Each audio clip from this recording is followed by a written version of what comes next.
Hello! J'espère que vous allez bien, je suis de retour. C'est le premier vlog que je fais depuis mon retour en France.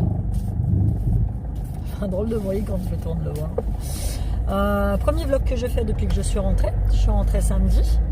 Et heureusement, parce que franchement, tu verrais tous les incendies qu'il y a du côté de chez moi maintenant. Si ça avait été aujourd'hui, je ne sais pas si j'aurais pu rentrer. Puisque la plupart des routes sont coupées, bloquées par... C'est affreux. Moi, ça me fend le cœur de voir mon pays brûler comme ça et de savoir que c'est des gens qui foutent le feu, en fait. Très clairement, je sais pas, vous avez quoi dans la tête? Il y a des gens qui ont perdu leur maison, il y a des dizaines de pompiers qui ont été blessés, il y en a même qui sont morts. Enfin, les routes, tu circules plus, il n'y a plus d'eau, il y a des coupures d'eau partout. Enfin, moi, je comprends pas ces gens. Enfin, je sais pas. Il faut m'expliquer ce qu'ils ont dans la tronche pour faire autant de mal. Je pige pas. Et tous les ans au Portugal, c'est le même truc. Et à chaque fois, ils font rien. Enfin, je sais pas. Ils devraient mettre en place des systèmes de... Je sais pas. Je me demande ce qu'il y a encore à brûler dans ce pays, en fait. Puisque tous les ans, ça crame. Qu'est-ce qu'il y a encore à brûler dans ce pays? Je me le demande bien. Enfin, bref. Je reviens de chez l'allergologue. J'ai été récupérer les dossiers puisque je vous l'avais dit, mon allergologue. Alors je sais plus par où je monte ou je descends, je sais plus. Non, je crois que je monte. Mon allergologue part en retraite. Devait déjà partir l'année dernière et puis il a reporté. Il y a plusieurs médecins qui sont venus visiter son cabinet pour reprendre. Et puis là, je rentre de vacances et je l'appelle en fait. J'appelle la secrétaire et je lui dis bah alors comment ça se passe? Elle me dit bah il n'y a personne pour reprendre, le cabinet ferme définitivement, venez récupérer vos dossiers. Donc j'ai récupéré mon dossier, j'ai récupéré le dossier de mes fils, j'ai récupéré le dossier de ma maman qui est aussi ici. Ça fait juste 15 ans qu'on voit l'allergologue. J'ai réussi à retrouver un allergologue pour Siliane, c'est un allergologue pédiatrique que je voyais déjà pour mon premier fils à l'hôpital qui était parti puis qui est revenu. Enfin bref, je ne vais pas trop compliquer cette histoire. Mais donc j'ai réussi, d'ailleurs j'ai rendez-vous samedi avec lui.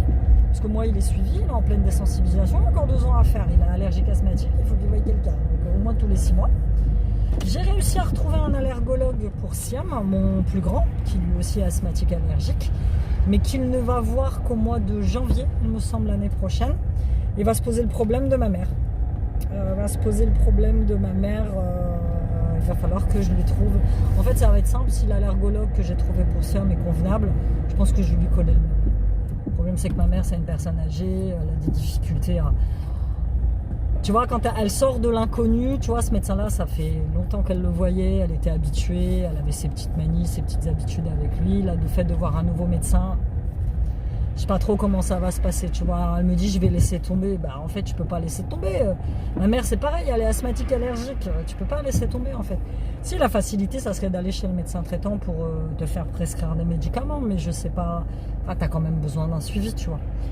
Donc voilà, écoute, j'en suis là. J'ai déjà rangé ma valise que je refais dans 3 semaines puisque je pars à Lisbonne.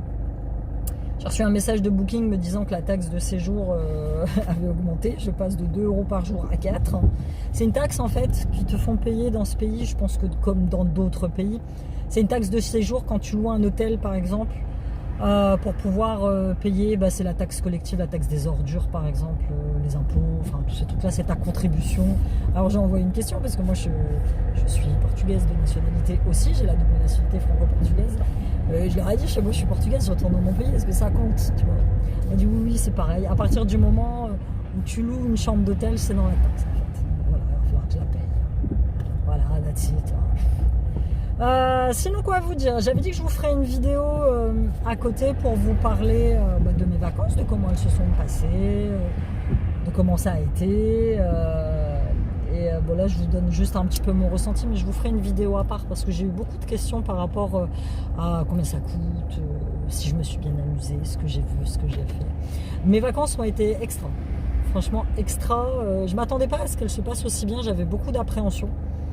Parce que ça faisait très longtemps que j'étais pas retournée là-bas, que j'avais pas revu les gens de ma famille en fait. Je les ai pas tous revus puisque on coutume d'aller là-bas au mois d'août. Moi là j'y suis allée beaucoup plus tard. Mais j'ai vu quelques membres de ma famille et franchement ça m'a fait plaisir, surtout que ça fait longtemps qu'ils m'avaient pas vu. Alors j'ai eu tous m'ont fait la même réflexion, tu n'as pas changé. Tant mieux. En 14 ans, j'ai pas changé. Par contre, il y en a, ils ont pris cher. Ils ont pris cher, mais dans le bon sens. Hein. C'est pas une moquerie que je fais, mais c'est vrai qu'il y en a certains que j'ai vus il y a 14 ans et que je vois là, j'ai fait waouh. Mais bon, voilà, that's life. Mais ça m'a fait plaisir. J'ai passé une super semaine. Qu'est-ce qu'il me fait? Je ne peux pas passer.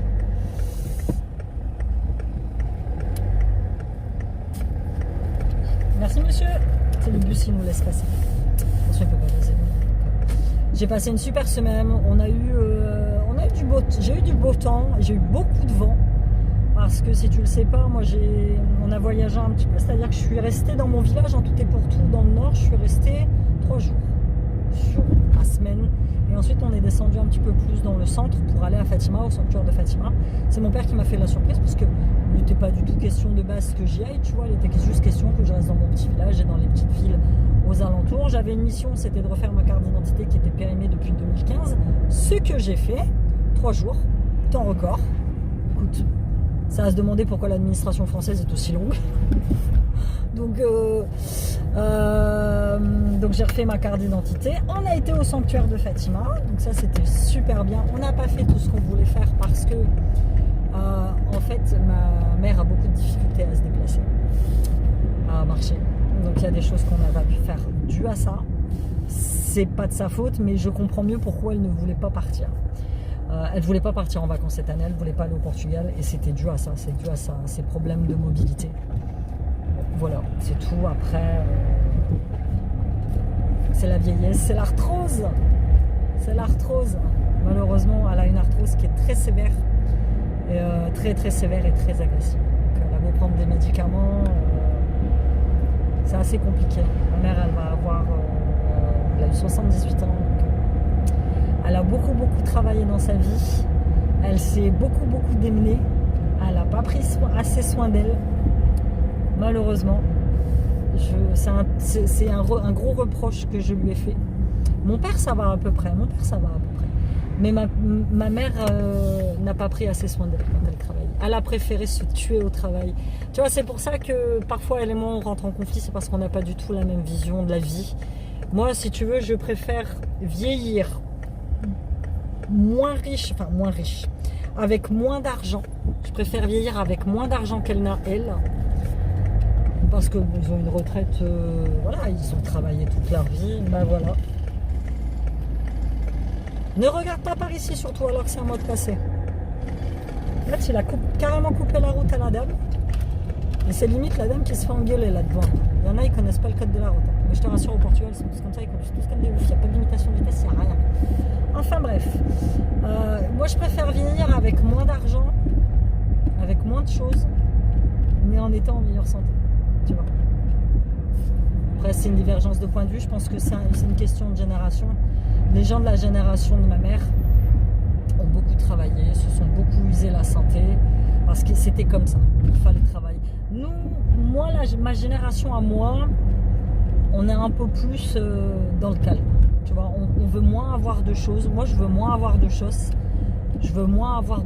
Mais être en meilleure santé et bien vieillir. Tu vois, pouvoir tout faire. Parce que ces gens qui disent ouais, à la retraite, je vais pouvoir faire ci, je vais pouvoir faire ça. Et arriver à la retraite, en fait, t'es cassé de partout. Désolé, ça bouge beaucoup. À la retraite, t'es cassé de partout. En fait, tu peux plus rien faire. Tu vois. C'est pas ça que je veux, moi. C'est pas mon délire pour plus tard, ça. Déjà, je sais même pas si j'aurai une retraite. Déjà. J'ai commencé à mettre de côté il y a bien longtemps pour ma retraite. Tu vois, la retraite, c'est moi qui l'a fait. Avec ce que me prend l'URSSAF, je vais te dire, c'est pas avec ça que je vais faire ma retraite. Mais tu vois, ça c'est mon kiff de vie, tu vois. Donc, ouais, ma mère, ça me fait beaucoup de peine, mais je peux rien faire pour elle. En fait. Je peux pas la soulager, je peux pas. Enfin, bref. Voilà, écoute. Ce fut un séjour très agréable. De toute façon, tu les verras. Quand tu verras cette vidéo, je t'aurai déjà posté les trucs. Donc, tu verras un pays magnifique. Et je te jure que. J'ai changé un peu ma vision des choses quand même. Je me suis un peu plus recollée à la réalité parce que quand t'es comme moi, très longtemps sans aller dans ton pays, tu vois, vas-y tourne, mais pas de clignotant surtout. Oh, je te jure. Tu as tendance à fantasmer un peu les choses, tu vois, tu as tendance à te dire j'ai hâte de rentrer chez moi, les gens sont tous des oufs, là j'ai un vélo qui a failli me couper la route. t'as tendance à fantasmer les choses et t'as tendance à fantasmer des trucs, en fait. Et quand tu y retournes comme ça et que t'es confronté à la réalité, bah, tu te remets en question et tu te dis, ah oui, il y a des choses que je voulais faire et finalement, bah, je vais pas les faire parce que ça va pas marcher, en fait. Donc je suis un peu plus dans la réalité de maintenant. Donc ça, c'est plutôt cool. Mais on en parlera plus tard. Heureux. Je vous avais laissé tomber, dis donc. J'ai commencé ce vlog il y a 3 jours. Et à un moment, je me dis, mince, j'étais en train de tourner un vlog. Et je me rappelais plus. Et puis je farfouille dans mes vidéos. Je dis, ah oui, effectivement, j'en avais bien commencé un. Bah écoutez, bonjour. Je vais chez la gynéco. Là, quand je te filme, on est vendredi matin, il est 9h. J'ai rendez-vous chez la gynéco à 9h30 parce que mon fibrome est revenu. Et que ce mois-ci, j'ai eu mes règles 2 fois. Voilà. Et la joie totale. En fait, elles m'ont juste laissé tranquille le temps de mon séjour au Portugal. Et heureusement, parce que franchement, la semaine juste avant de partir... Alors en soi, on m'a demandé ce que c'était qu'un fibrome. Un fibrome, c'est une espèce de polype que tu as sur l'utérus, en fait. Ou sur les trompes de l'utérus. C'est bénin, c'est pas cancérigène normalement. J'ai pas de douleur, j'ai pas de tout ça, sauf que par exemple pendant mes règles, bah, je me vide. J'ai des règles hémorragiques en fait, chose que je n'ai jamais eu avant, sauf mes retours de couche après accouchement, tu vois, où là tu te vides, mais c'est normal. Mais alors, laisse tomber, c'est impressionnant. Et puis ça disparaît comme ça du jour au lendemain, comme si de rien n'était, ça c'est encore plus flippant. Et donc j'ai mes règles avant de partir au Portugal. Je suis tranquille une semaine, tout va bien. Je rentre en France. Je sais pas si c'est le fait d'avoir pris l'avion, décalage, enfin décalage horaire, même pas, il y a 1 heure de décalage ou le stress, ou j'en sais rien. Règle. Pas hémorragique du tout cette fois, donc pour le coup j'ai l'impression que ça c'est mes vraies règles. Pas de douleur, pas de. Mais j'avais été voir le médecin entre deux et il m'avait filé de l'Hexacil. L'Hexacil c'est un cacheton que tu prends, c'est un médicament que tu prends qui coupe les saignements en fait. Donc, mais mon fibrome est revenu. Donc vu que j'ai pris du Colprone, c'était le traitement fibrome que j'ai eu il y a 2 ans. Vu que j'en ai pris pendant un long moment, maintenant je suis obligée de faire une IRM cérébrale hein, parce que le bordel apparemment peut créer des tumeurs au cerveau. C'est un rapport qui est sorti là au mois de juillet. Et voilà, là il faut que je voie, il faut qu'elle me donne un autre traitement que ce truc-là. Parce que les fibromes, comme je t'ai dit, c'est bénin, mais il faut les soigner. Parce que si tu les soignes pas, bah, voilà quoi. Tu vois.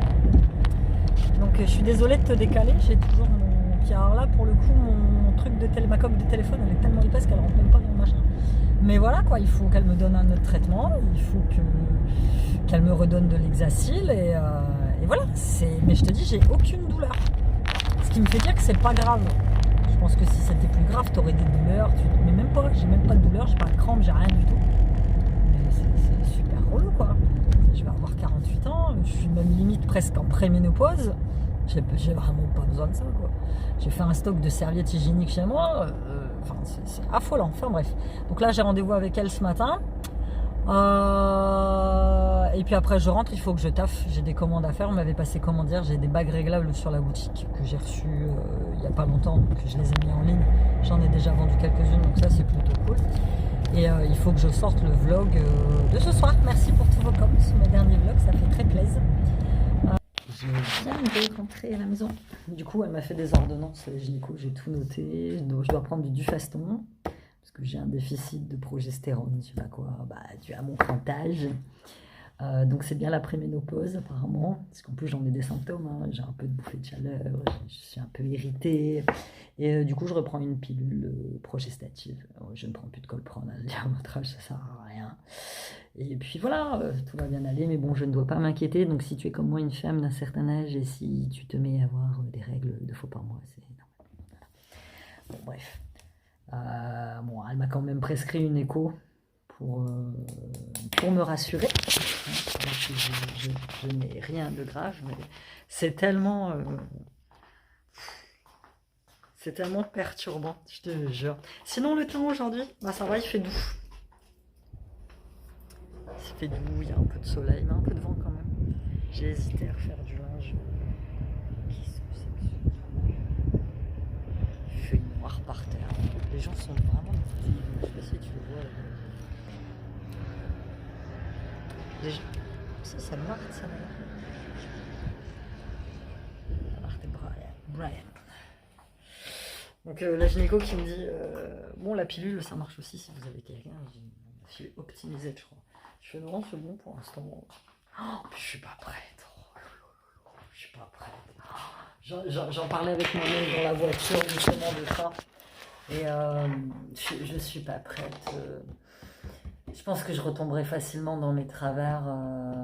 Puis maintenant, je suis devenue tellement méfiante que voilà, si t'as un gars puis t'as rien à m'apporter,